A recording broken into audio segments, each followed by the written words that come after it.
ఈ వీడియోలో హేస్ sulphur test గురించి తెలుసుకుందాం. ఇదొక చాలా సింపుల్ ప్రొసీజర్. ఎందుకు చేస్తామంటే యూరిన్‌లో బైల్ సాల్ట్స్‌ని డిటెక్ట్ చేయడానికి. అసలు ఈ బైల్ సాల్ట్స్ అంటే ఏంటి? ఎందుకు యూరిన్‌లో వస్తాయి?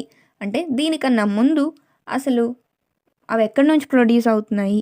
యూరిన్‌లో కనిపించేంత వరకు మధ్యలో ఏం జరుగుతుంది అనేది సింపుల్‌గా ఒక బేసిక్ కాన్సెప్ట్ తెలుసుకుందాం. ఫస్ట్ మనందరికీ బైల్ అంటే ఐడియా ఉంది కదా!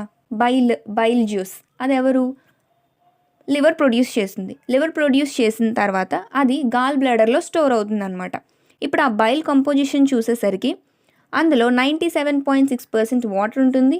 2.4% మాత్రమే సాలిడ్స్ ఉంటాయి. అందులో మళ్ళీ ఆర్గానిక్ సబ్స్టెన్సెస్ ఉంటాయి, ఇన్ఆర్గానిక్ సబ్స్టెన్సెస్ ఉంటాయి. ఆ ఆర్గానిక్ సబ్స్టెన్సెస్లో ఉండేదే బైల్ సాల్ట్స్. వాటితో పాటు bile pigments, cholesterol, fatty acids, lecithin, mucin కూడా ఉంటాయి. ఇన్ఆర్గానిక్ సబ్స్టెన్సెస్లో ఏముంటాయి? Sodium, calcium, potassium, chloride, bicarbonate అంటే ఎలక్ట్రోలైట్స్ ఉంటాయి. ఓకే, లివర్ ప్రొడ్యూస్ చేస్తుంది, గాల్ బ్లాడర్ స్టోర్ చేస్తుంది, అక్కడి వరకు బాగానే ఉంది. తర్వాత ఈ బైల్ సాల్ట్స్ ఫంక్షన్ ఏంటి అంటే మెయిన్ ఫంక్షన్ వచ్చేసి ఎమల్సిఫికేషన్ ఆఫ్ ఫ్యాట్స్. అంటే లార్జ్ ఫ్యాట్ గ్లోబ్యూల్స్ అంటే పెద్ద ఫ్యాట్ గ్లోబ్యూల్స్ అన్నిటినీ అది బ్రేక్ డౌన్ చేసి చిన్న డ్రాప్లెట్స్గా మారుస్తుంది అనమాట. ఇలా మార్చడం వల్ల వాటి సర్ఫేస్ ఏరియా ఇంక్రీజ్ అవుతుంది.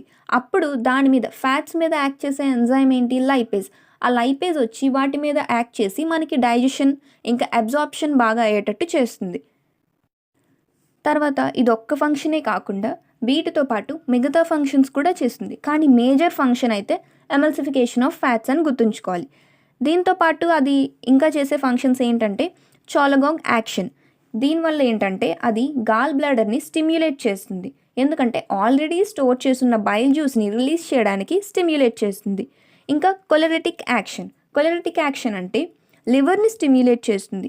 ఎందుకు? కొత్తగా ఇంకా ఎక్కువ అమౌంట్స్లో బైల్ జ్యూస్ని ప్రొడ్యూస్ చేయమని. తర్వాత లాక్సేటివ్ యాక్షన్ అంటే లూబ్రికేటింగ్గా పనిచేస్తుంది. అంటే బౌల్ మూమెంట్స్ని సూదన్ చేస్తుంది అనమాట. ఇంకోటి prevention of gall stone formation అనమాట. గాల్ స్టోన్స్ ఫామ్ అవ్వకుండా ఇది ప్రివెంట్ చేస్తుంది. ఓకే, లివర్ నుంచి ప్రొడ్యూస్ అయింది, గాల్ బ్లాడర్లో స్టోర్ చేసుకున్న తర్వాత ఇది అన్ని ఫంక్షన్స్ని కంప్లీట్ చేసేసింది. కంప్లీట్ చేసిన తర్వాత ఏమవుతుంది? 95% అంతా లోవర్ ఇంటెస్టైన్ పార్ట్ అంటే ఇలియంలో రీఅబ్జార్ప్షన్ అయిపోతుంది. ఏదైతే మిగిలిందో అది మళ్ళీ లివర్కి తిరిగి సర్క్యులేట్ అయిపోయి లివర్ని చేరుకుంటుంది అనమాట. దీన్నే ఎంట్రోహెపాటిక్ సర్క్యులేషన్ అని కూడా అంటాము. ఇక్కడి వరకు బాగానే ఉంది. ఇదంతా ఎప్పుడు జరుగుతుంది? లివర్ అంతా మంచి వర్కింగ్ కండిషన్స్ హెల్దీగా ఉన్నప్పుడు ఇదంతా ఈ ప్రొసీజర్ జరుగుతుంది. ఒకవేళ లివర్ డిస్ఫంక్షన్ అయింది అంటే లివర్ డ్యామేజ్ జరిగింది, లేదా ఏదైనా డిసీజ్ వచ్చింది, ఆబ్స్ట్రక్టివ్ జాండీస్ ఎక్సెట్రా, అలాంటి డిసీజ్ వచ్చినప్పుడు ఈ బైల్ సాల్ట్స్ ఏం చేస్తాయి? ఈ ఫంక్షన్స్ అన్నీ సరిగ్గా చేయకుండా బ్లడ్ స్ట్రీమ్లోకి ఎంటర్ అయిపోతాయి. ఎంటర్ అయిన తర్వాత ఇప్పుడు ఆ బ్లడ్ని ఎవరు ప్యూరిఫై చేస్తారు? కిడ్నీస్. ఆ బ్లడ్ అంతా కిడ్నీస్లోకి వెళ్తుంది. ఇప్పుడు ఆ కిడ్నీస్ నుంచి మనకేంటి? యూరిన్ బయటకు వస్తుంది. ఇప్పుడు ఆ యూరిన్లో ఈ బైల్ సాల్ట్స్ వస్తాయన్నమాట.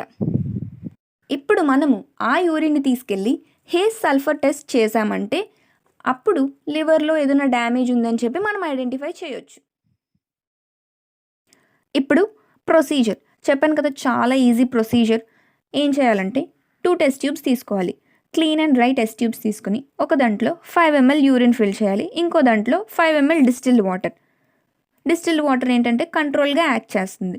తర్వాత ఈ రెండిట్లోని కొంచెం ఒక పించ్ ఆఫ్ సల్ఫర్ పౌడర్ని పైన లేయర్ మీద స్ప్రింకిల్ చేయాలి. చేసి ఒక 1 minute తర్వాత ఆ సర్ఫేస్ లేయర్ని క్లియర్గా అబ్జర్వ్ చేయాలన్నమాట.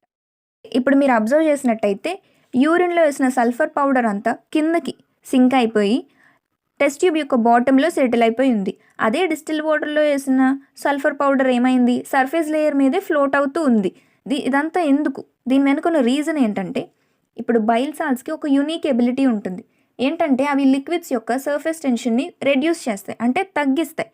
ఇప్పుడు ఫర్ ఎగ్జాంపుల్ యూరిన్లో బైల్ సాల్ట్స్ ఉన్నాయంటే యూరిన్ యొక్క సర్ఫేస్ టెన్షన్ని ఆ బైల్ సాల్ట్స్ రెడ్యూస్ చేస్తాయి. రెడ్యూస్ చేయడం వల్ల ఏం జరుగుతుంది? ఆ సల్ఫర్ పౌడర్ అనేది కిందకి సింక్ అయిపోతుంది. కిందకి సింక్ అయిపోయి టెస్ట్ ట్యూబ్ బాటంలో కనిపిస్తుంది.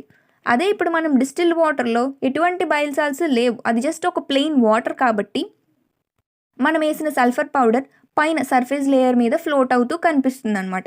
దీన్ని బట్టి మనం ఏం చెప్తాము? యూరిన్ అంటే it is positive for bile salts అనమాట.